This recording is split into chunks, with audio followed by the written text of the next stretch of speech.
Coyote is a reprint. There's been many versions of this game. This is one of the smallest versions of Coyote. This is a bluffing game where you can see everybody's card but your own. And it's a little bit like a popular game called Liar's Dice or Perudo, where you are outbidding each other.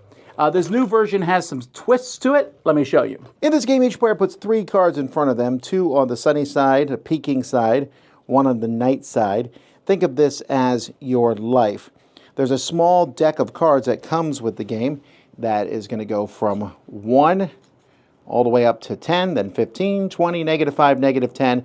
This turns the highest card to 0. This draws a random card off the top of the deck.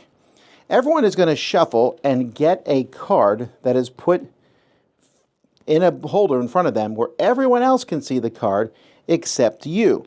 And then you're going to see everyone else's cards. So let's say, for example, oh, I also forgot, there's also going to be 1 card face down in the middle of the table.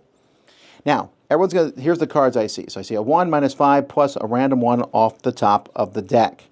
So I don't know what that's going to do, but I have to make a bid on my turn. So maybe I would say 5. And the next person has to go higher or call me out.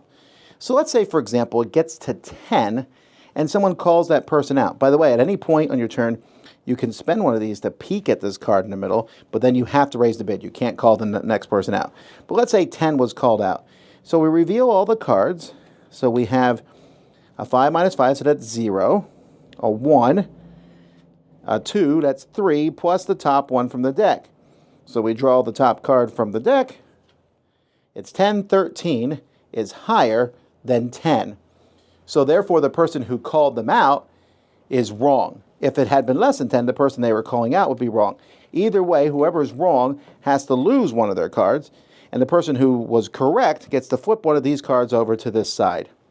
You keep going until there's only 1 person left. That person wins. When you have all 3 cards, you're eliminated. There's also a way to play with a Coyote where the loser gets to put a card in the middle, an extra card, and you can also vote who do you think will win a challenge. But that's how you play. The only knock I can really put against Coyote, and by the way, I'm giving Coyote a 7.5, very enjoyable game, is the cards themselves. I think they're going to get, because they have all that gold on them, that's neat and shiny, but they're also going to get nicked as time goes by.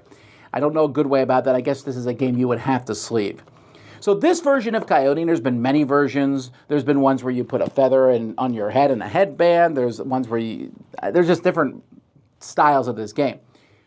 This one I like because it adds that card in the middle that you can peek at. And that's a nice little addition. It's not a ton. It's just a little additional thing that you can do. But having 1 more card in the mix makes things just slightly more chaotic, and slightly more chaotic in Coyote works well. I love the card that makes the highest card go to 0 because there's a 20 and a -5. Like, we got this. But then there's the highest card goes to 0, so now it's a 0 and a -5, and suddenly it shifted dramatically. This is a game of laugh out loud. I don't normally like games that have the player elimination in them, but it's pretty quick. It plays out pretty quickly. If you like games like Liar's Dice Perudo, you will enjoy this one also, and it's a nice, small, good package. So check it out.